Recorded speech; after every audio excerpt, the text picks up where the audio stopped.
recent developments for the Southside revitalization project.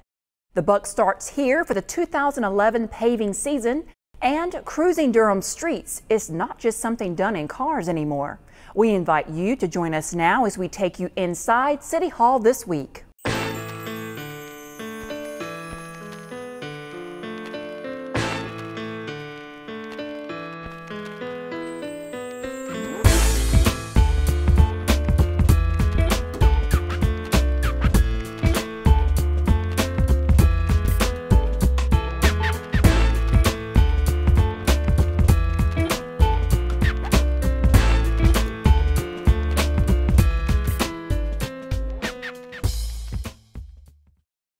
Hello, I'm Amy Blaylock. Welcome to City Hall this week, dedicated to keeping you informed about what's going on inside Durham City Hall.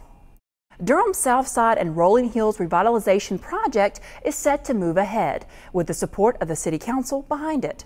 During a special council meeting on April 7th, members confirmed that they want to continue with redevelopment plans, beginning with the Rolling Hills site at South Roxborough Street and Lakewood Avenue. The overall goal was to have a plan that would be transformative in nature, resulting in a central city housing market attracting residents of all income levels. And I think it's important to look at this and kind of think strategically. Of course, you can see the Rolling Hills site there immediately south of the Durham Freeway, but it's important to look at what is around it and how this project and what happens there is going to affect other things moving forward. Across the street, of course, you have the Heritage Square shopping center. There is a proposed redevelopment of that site. You have lots of things around it that are in large part dependent on what we do with the Rolling Hills site. The plans for the project include 211 mixed income rental units and 45 home ownership units within the next 4 years at a cost of $48.5 million. The project builds on public input received over the past couple of years. To integrate the Rolling Hills site back into the Southside neighborhood. As you know right now, Rolling Hills only has access from Lakewood Avenue, and it basically turns its back on the surrounding neighborhood. Actually, it is fenced off. And we mentioned that a part of what we're doing here is undoing what Rolling Hills did to Southside. So you can see here with the plan, you will have an extension of Chestnut Street that will come through the Rolling Hills site and then connect with the new North-South Street that will connect Lakewood and Piedmont. And there is also an additional street connection across Roxborough that would replace what is the existing Beeman Place. One of the reasons why that cost is so high is the fact that the area's infrastructure would have to be replaced and updated. The existing infrastructure on the Rolling Hills site is not built to public standards. It's in poor condition. In some places on the site, you can see the stormwater system is collapsing. You can see deteriorating roadbed. So you cannot use any of the existing infrastructure on the site. So to develop the Rolling Hills site, you have to go ahead and do the overall site preparation. The entire site needs to be graded before you can build anything on any part of it. And you have to put in the public infrastructure to serve that first phase of rental development. The streets, sidewalks, water, sewer, the public infrastructure. One way of paying for the nearly $4 million necessary to fund those improvements is with the federal government's Community Development Block Grant funds through its Section 108 loans. While going that route would make the city reliant on those funds for 20 years, the council ultimately decided it was worth the risk of that money being cut in the future. The pros are that it would achieve the transformative objective that we set out when we prepared the RFQ. It creates those linkages to the Southside neighborhood that the managers pointed out. It paves the way for the Whitted School, Heritage Square, and Fayette Place projects to happen. It addresses our most significant affordable housing need, which is affordable rental housing. It reinforces our homeownership marketing objectives to have something significant and of high quality going on that site will make it easier to sell homeownership units. And of course, it leaves the door open for paying off whatever amount of a Section 108 loan we might borrow at some future date. The cons, It does obligate the city to Section 108 debt service. There is the opportunity cost, and by that I mean the activities that might otherwise be funded with the monies that are used for debt service. And yes, there's always the possibility that the CDBG program could be reduced significantly or even eliminated, in which case we'd have to rely on the general fund as the source of debt service. The city is also preparing a new application for low-income tax credits to support the first phase of the project. That application is due to the state by May 13th. As was just mentioned, one of the ways the city is planning to pay for a portion of the funding for the first phase of the Southside redevelopment effort is through federal housing funds. The funds are allocated by the Department of Housing and Urban Development through an annual action plan developed by the city each year. A public hearing was held on the proposed plan during the City Council's April 18th meeting. That's when members received comments on the plan to give partial or full funding to some of the organizations requesting money, while using a third of the funding to support various aspects of the Southside project. The annual action plan specifies how Community Development Block Grant, Home Investment Partnership, Emergency Shelter Grant, and general funds from the federal government will be spent. City Council members voted to continue the hearing to the May 2nd meeting. The 2011 paving season is underway, and it promises to be one in which you'll see many results. City leaders kicked off the season on April 15th with the launch of the new The Buck Starts Here campaign. To those of you who like riding on smooth streets, this is certainly another watershed event that signals the City of Durham's ongoing commitment to better streets and smoother roads. That buck that more than half of the voters approved last November starts here today. As City Manager Tom Bonfield mentioned, the city will use the $20 million bond approved by voters last year to improve many of Durham's streets in the worst condition. I can tell you that the city has been working very hard over the past few years to improve the condition of roads in Durham and to bring them to the level of expectations that the citizens of Durham expect and should have expect for the roads that they travel. Now, whenever you see these signs, such as the one placed at the corner of Revere and Seton Roads, you'll know that your bond dollars are at work for you. Our plans are to smooth out an additional 165 miles over the 100 we've already done, and that'll include approximately 90 miles this year alone, with another 75 miles next year. The North Carolina Department of Transportation has also invested $25 million in paving projects in Durham in 2010 and 2011. 2 of these projects were active in 2010 and will be completed later this year, when paving and striping is wrapped up on portions of I-85, NC 147, US 70, US 15501, and NC 751. There are 3 additional resurfacing projects that will be active this paving season. These 3 projects include asphalt improvements on almost 36 miles of primary and secondary roads in Durham County. One of the projects has already begun, and all 3 are anticipated to be completed by the end of September. For more information about the projects included in this paving season, click on the Operation Greenlight icon on the city's website. The city also wants to make sure that Durham has walkable neighborhoods as part of an effort to create thriving, livable communities. That's why the Northeast Central Durham Initiative is trying to measure the walkability of neighborhoods from Eastway Avenue to the R. Kelly Bryant Bridge and to the Andrew Avenue Driver Street intersection. As part of that process, a walking trail tour will be held on Friday, April 29th at 9:30 a.m. The walk will start at the corner of Eastway Avenue and Taylor Street. The Bull City Cruisers Walking Club is expected to be one of the primary beneficiaries of the findings of the walking tour. The club centers on the Eastway Village area and offers residents a chance to get healthy while connecting with neighbors and friends. The program is the result of an ongoing partnership between the city's Neighborhood Improvement Services Department and the Northeast Central Durham Livability Initiative. The city is turning its attention to properties that should be part of Durham but aren't. Find out why these so-called donut holes exist and what city leaders are planning to do about them when City Hall This Week continues. Good morning, Durham. Another busy day. Don't forget to do your part to make the world just a little bit better today. Taking a look at the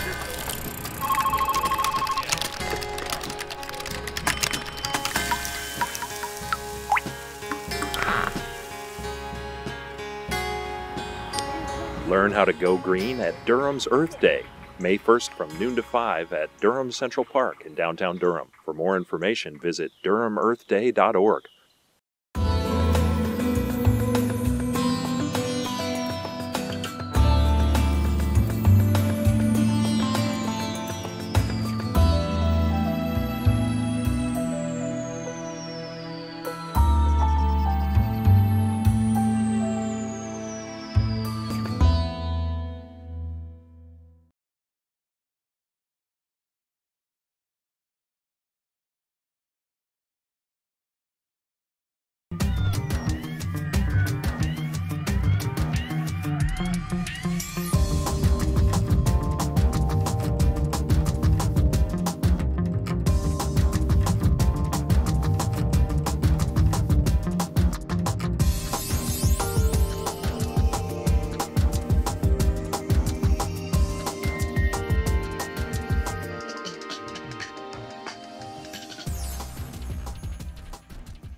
So you can't save money? That's easy as pie. Brown bagging lunch instead of going out.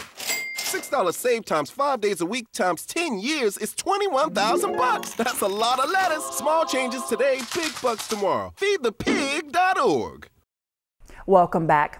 Several small businesses in and around downtown are receiving financial support from the city in the form of building improvement grants.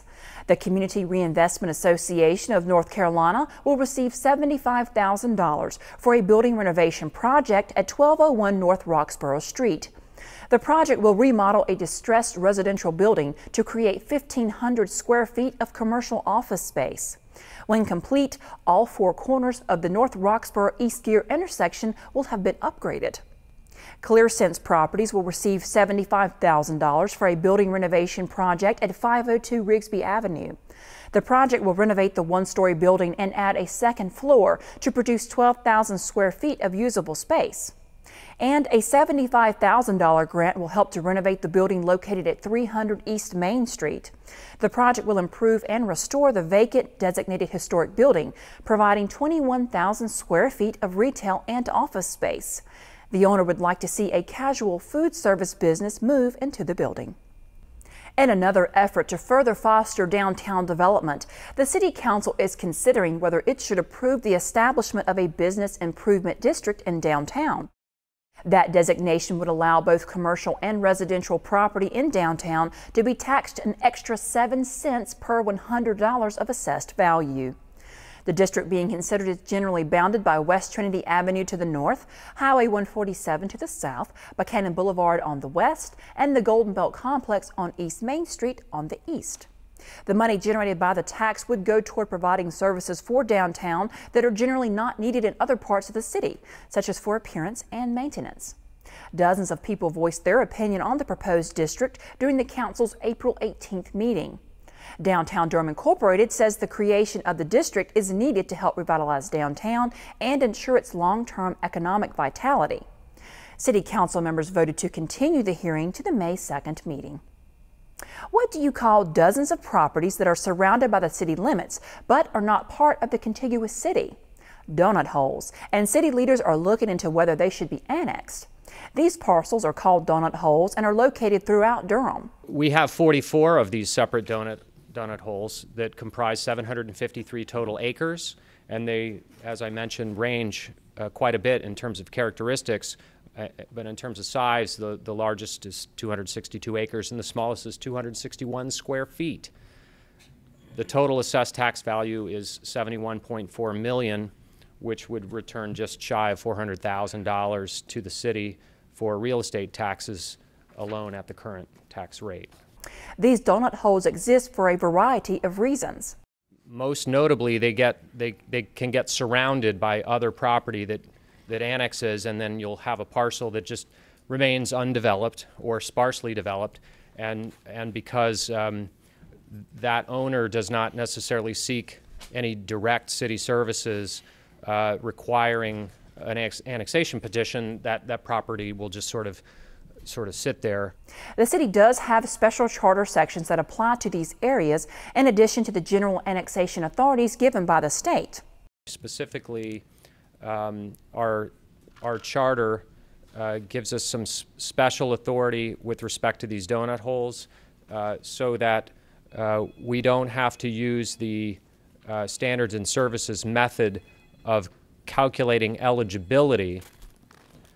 We still have to use that method in terms of the timing, the service report, and what have you, but by virtue of the fact that the area is completely surrounded by the city limits, Charter Section 2.1 permits us to annex it regardless of how much it's subdivided or any of those other factors that we normally have to consider through that state statute. And then in Charter Section 2.5a, we get an expedited procedure for annexing a street, just a street right-of-way with nobody, no structures, no people living on it, bordered on both sides by the city property. 5 of the city's donut holes are street rights-of-way that can be annexed through expedited procedures. 5 are properties partially in the city and are already receiving city services. 21 of the donut holes are small, isolated parcels, which will have little or no service impacts. 11 are small subdivisions that may require some limited new city services. And 2 of the donut holes are larger areas that will require new city services. Based on the City Council's decision to move ahead with the next steps in the annexation process, City staff is preparing an expedited annexation resolution for each of the donut holes that are rights-of-way. They are also preparing a full report on the implications of annexation for all the other donut hole areas. Detailed cost estimates for both the city and the affected properties will be included in those reports. April 25th through April 30th is National Community Development Week, and Durham has a lot to celebrate. Community Alternatives for Supportive Abodes, or CASA's grand opening of its newly renovated building on Gear Street will be held on Tuesday, April 26th from 10 until 11:30 a.m. The building will serve as workforce housing for households with income at or below 50% of area median income. The first edition of the Southside newsletter will be handed out on Wednesday, April 27th and Thursday, April 28th. A Southside housing update will be held at City Hall on Thursday, April 28th from 10 a.m. until noon, and a Southside Community Fest will be held on Saturday, April 30th from 11 a.m. until 4 p.m. For more information about any of these events, contact the Community Development Department at 560-4570. The economic downturn over the past couple of years has left many of Durham's planned developments in shambles. Find out how the city is trying to address this growing problem when City Hall This Week continues.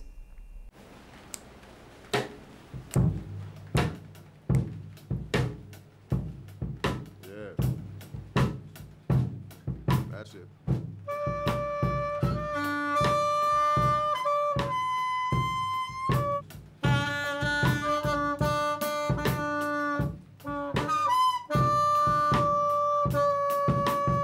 You don't have to be perfect to be a perfect parent.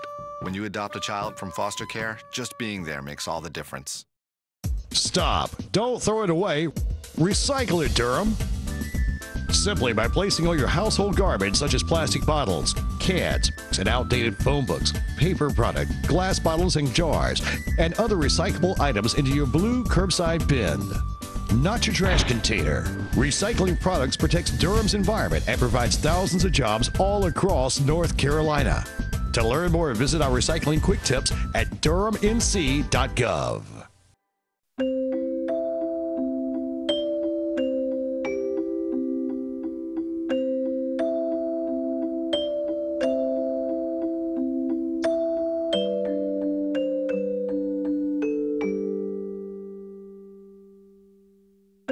Lead paint poisoning affects over 1 million children today. If your home was built before 1978, your kids could be at risk. Log on to leadfreekids.org or call 800-424-LEAD.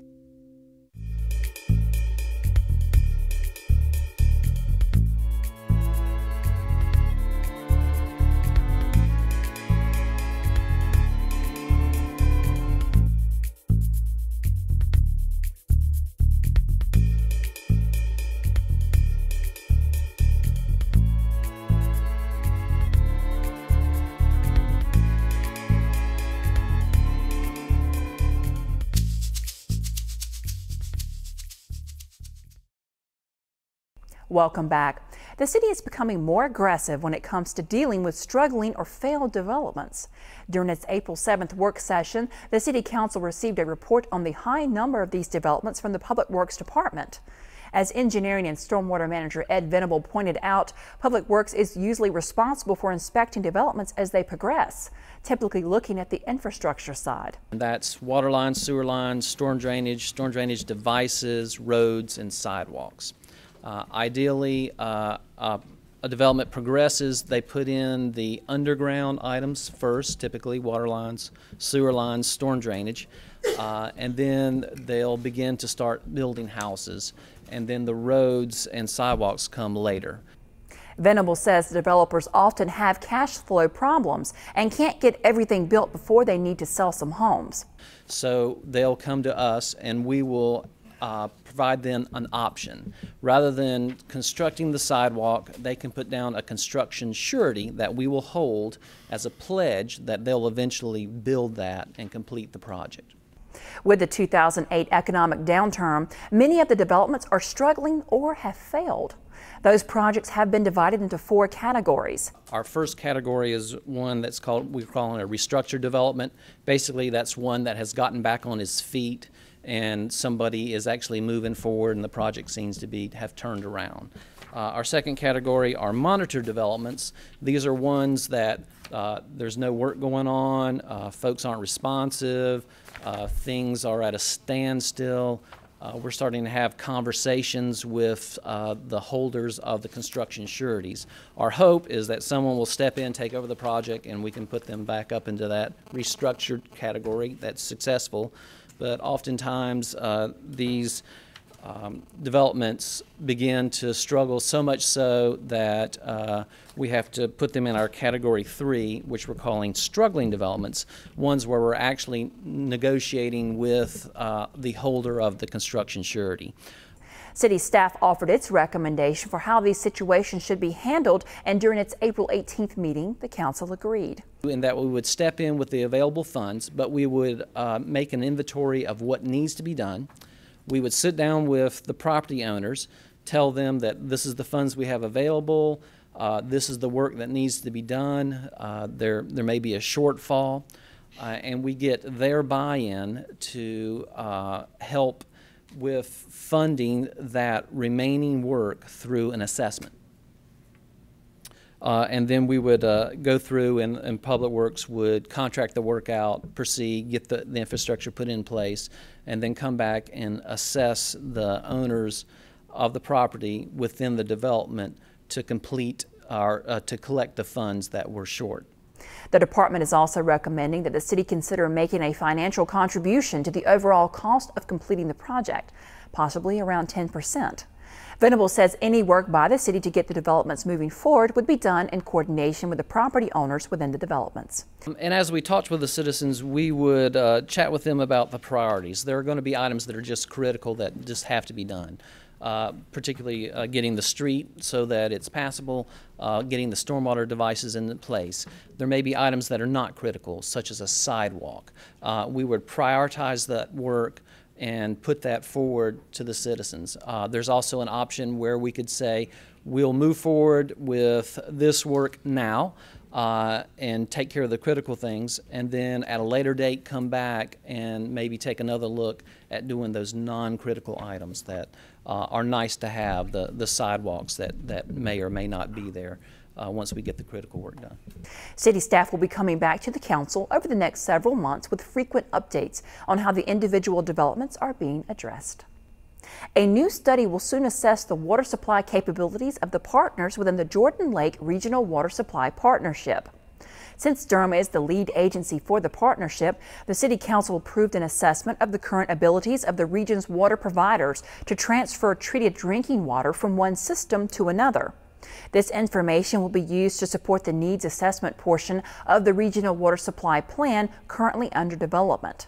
Durham's share of the $80,000 contract is $10,000. The brand new R. Kelly Bryant pedestrian bridge over the Durham Freeway seems to be plagued by gremlins in its lighting system. Find out what the problem is and how the city is trying to address it when City Hall This Week continues. For every one of these spots, there are at least 5 to 24 others for you to use. Many folks think that people with disabilities are getting special treatment with these parking spaces, but it's really a safety issue, not a convenience. Many drivers backing out of a parking space can't see a person with a disability. Remember, accessible parking is a civil right built on safety. For more information, call the Americans with Disabilities Act Information Center at 800-949-4232. Good morning, Durham. Another busy day. Don't forget to do your part to make the world just a little bit better today. Taking a look at the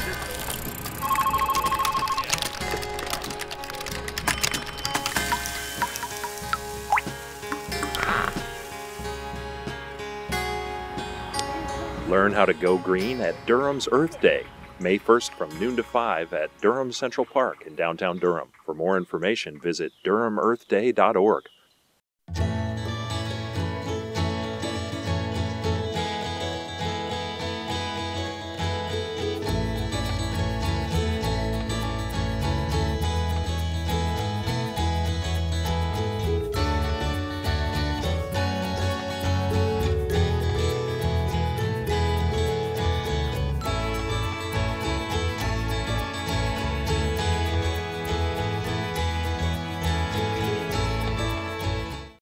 Welcome back. If you've driven under the R. Kelly Bryant pedestrian bridge at night and noticed that some of the lights are working one night and not the next, no, you're not imagining things. The bridge uses LED lights, which are in widespread use at a number of locations throughout the Triangle and beyond. You can see it down at RDU. If you ever see like a canopy at a gas station with a light around it. So the technology itself is widespread. The problem is that since the bridge was completed last August, a number of difficulties have been experienced with the lighting. This bridge did suffer a lightning strike, and so a lot of our effort focused on that. We could see the burn marks. There was right where the strike occurred, it melted some of the light, and so that knocked the light out. That was repaired, and then we were trying to, it still had some problems, and we were trying to identify what caused that. As it turned out, a non-related problem was a loose wire that was causing a breaker to kick out, so we fixed that. And then the light continued to have intermittent failings on the side where the lightning strike was. So we continued to investigate that, and then the side that's towards Raleigh began to have that intermittent failing as well. And so we began to realize that it wasn't the lightning strike that was causing the problems. Explored some expansion, contraction of the bridge, maybe pulling the connections apart. We basically eliminated all of the engineering of the bridge issues that we can think of, and we think now that it's just specific to that arch light sign itself. Don't worry though, no additional taxpayer money will be spent on the lights. They are still under warranty and a claim has already been filed. The company that was hired to create the light is now required to pay to make sure it works.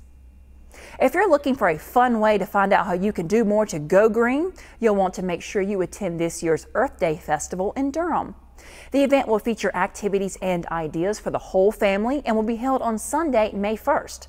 That's when you can come out to Durham Central Park from noon until 5 p.m. to find out how you can make more of a difference in your community and the world around you. For more information about this year's Earth Day Festival, visit durhamearthday.org. And here's a reminder now of how the city's schedule will be affected by the Good Friday holiday. Most city offices will be closed Friday, April 22nd, and bulky item and yard waste collection for regular Friday customers will occur on Monday, April 25th. For more information on other closings due to the Good Friday holiday, visit the city's website or call Durham One Call at 560-1200. That does it for this edition of City Hall This Week. Be sure and visit DTV8 on Facebook and Twitter to find out how you can tune into this show, City Life, and all the city's programming. You can also find us on demand on the city's website at durhamnc.gov/DTV8. I'm Amy Blaylock. Thank you for joining us.